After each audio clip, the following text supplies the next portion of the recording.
امیر المومنین حضرت علی علیہ السلام فرماتے ہیں، صفحہ نمبر 47 نہج البلاغہ خطبہ نمبر 43، بے شک وعدہ وفائی اور سچائی ایک دوسرے کے ساتھ ساتھ ہیں۔ میں نے وعدہ وفائی سے بہترین کوئی ڈھال نہیں دیکھی جو عذاب سے بچانے والی ہو۔ جس شخص کا روز جزا پر اعتقاد ہو وہ اپنے وعدے کو نہیں توڑے گا اور عذر خواہی نہیں کرے گا۔ ہم اس زمانے میں زندگی گزار رہے ہیں کہ جس میں لوگ وعدہ خلافی اور دھوکہ بازی کو سیاست اور ہوشیاری سمجھتے ہیں اور جاہل افراد بہترین بہانہ بازی کو ہنر سمجھتے ہیں۔ ان کو کیا ہو گیا ہے؟ خدا ان کو ہلاک کرے۔ انہیں دھوکہ بازی کے ہیلوں میں سے ایک وعدہ خلافی بھی شامل ہے۔ ہیلے کی کوئی بھی وجہ ہو، خدا کا حکم اور اس کی نہیں مانے ہے کہ میں اس پر عمل کروں، بس اپنی آنکھوں کے سامنے بندہ خدا ہیلے کو دیکھ کر بھی، ہیلا اور پر قدرت رکھتے ہوئے بھی اسے چھوڑ دیتا ہے۔ لیکن جس شخص کو دین کا درد نہیں ہوتا وہ ہیلے کی فرصت کو غنیمت سمجھتا ہے اور چال بازی یا وعدہ خلافی کر بیٹھتا ہے۔ وعدہ خلافی اور جھوٹ۔ بعض مجتہدین نے عہد شکنی اور وعدہ خلافی کو جھوٹ کی قسموں میں شمار کیا ہے، خصوصاً جبکہ عہد کرتے وقت یا وعدہ کرتے وقت اسے پورا نہ کرنے کا ارادہ ہو۔ اسی بنا پر مذمت، حرمت اور سزا کے بارے میں جو کچھ آیات ذکر ہو چکی ہیں وہ عہد شکنی اور وعدہ خلافی کو بھی اپنی لپیٹ میں لے لیتی ہیں۔ اگر کسی معاملے میں شرط ہو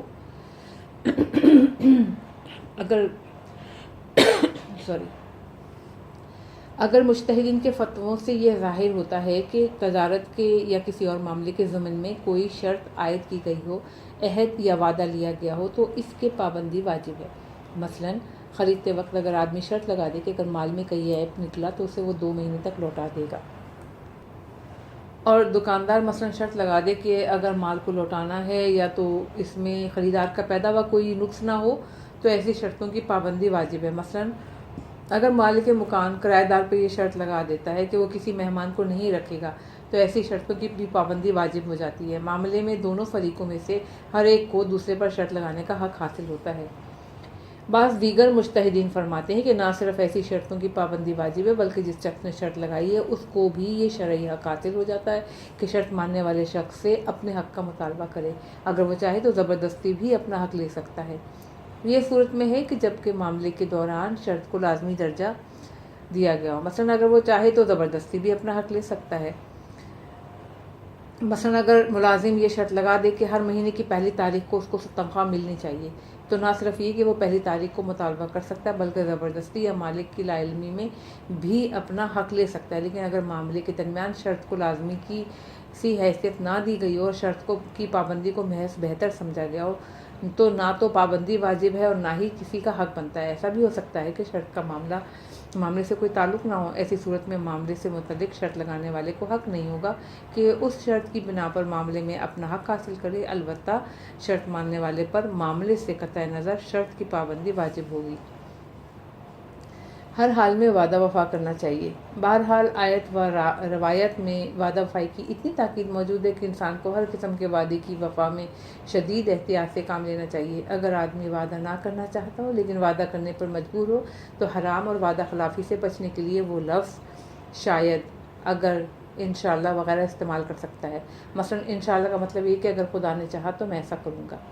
انشاءاللہ کہہ کر نظر و عہد کرنا۔ ہر وہ عہد، نظر یا وعدہ جس میں انشاءاللہ کہا گیا ہو یا کسی بھی زبان میں خدا کی مرضی پر ڈال دیا گیا ہو تو اس کی وفا واجب نہیں رہتی۔ علامہ ہلی نے یہی فرمایا تھا کہ مشہور مجتہدین بھی اس کی موافقت کرتے ہیں، البتہ اگر شرط یا وعدہ وغیرہ کسی واجب کام کو کرنے یا حرام کام کو ترک کرنے کے سلسلے میں ہو تو اسی صورت میں اس کی خلاف ورزی نہیں کی جا سکتی۔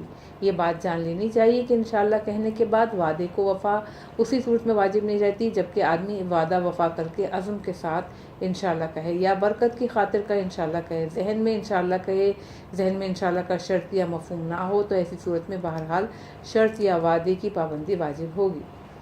صفحہ 48 گناہ انجام دینے کا وعدہ۔ ظاہر ہے کہ اگر وعدہ یا شرط وغیرہ کسی واجب کام کو چھوڑ دینے یا کسی حرام کام کو انجام دینے کے سلسلے میں ہو تو اس پابندی کا نہ صرف یہ کہ واجب نہیں ہے بلکہ حرام ہے، اور اگر آدمی یہ عہد کرے کہ اگر اس کی بیوی یا اس کے بیٹے نے فلاں برا کام انجام دیا تو وہ فلاں سختی کرے گا، ایسے عہد پر عمل نہ کرنا اور معاف کر دینا بہتر ہے۔ ارشاد ہوتا ہے وَلْيَعْفُوا وَلْيَصْفَحُوا أَلَّا تُحِبُّونَ أَن يَغْفِرَ اللَّهُ لکم، سورہ نور 24 آیت 22، بلکہ انہیں چاہیے کہ ان کی خطا معاف کر دیں اور درگزر سے کام لیں۔ کیا تم نہیں چاہتے کہ خدا تمہاری بھی خطا معاف کر دے؟ اس آیت کا مفہوم یہ ہے کہ اگر بندے دوسرے بندوں کی خطائیں معاف کریں گے تو خدا بھی ایسے معاف کرنے والے بندوں کی خطائیں معاف کرے گا۔ جناب ایوب علیہ السلام نے اپنی زوجہ کو 100 تازیانے مارنے کی جو قسم کھائی تھی، اچھا اگر سختی کرنے یا سزا دینے کا عہد یا وعدہ یا بہت تاکید کے ساتھ ہو تو بہتر یہ کہ کچھ اس قسم کی علامتی سزا دے دی جائے کہ نہ تو وہ باقاعدہ سزا ہو اور نہ ہی عہد کی خلاف ورزی شمار ہو۔ مثلا حضرت ایوب پیغمبر نے جب اپنی بیوی کو ان کی مرضی کے خلاف ایک کام کرتے دیکھا تو انہوں نے قسم کھائی کہ صحت یاب ہونے کے بعد اسے وہ 100 تازیانے ماریں گے۔ جب حضرت ایوب علیہ السلام صحت یاب ہوئے تو حکم ہوا وَخُذْ بِيَدِكَ ضِغْثًا فَاضْرِب بِهِ وَلَا تَحْنَثْ، سورہ سعد 38 آیت نمبر 44۔ اے ایوب علیہ السلام، تم اپنے ہاتھوں میں سینگوں کا مٹھا لو جس میں 100 بالیاں ہوں اور اس سے اپنی بیوی کو ایک دفعہ مارو اور اس طرح اپنی قسم میں جھوٹے بننے سے بچ جاؤ۔ امانت میں خیانت عنوان ہے 22واں ایسا گناہ جس کی نص یعنی محکم آیت یا صحیح اور واضح روایت کے ذریعے صراحت ہوئی ہو کہ وہ گناہ کبیرہ ہے۔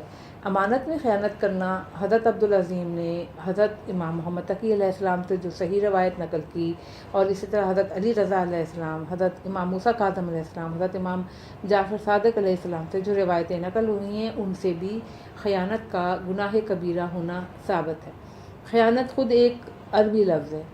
عامش نے امام جعفر صادق علیہ السلام سے جو روایت نقل کی اس میں گناہان کبیرہ کی فہرست بتائے ہوئے والخیانت کا لفظ استعمال ہوا ہے۔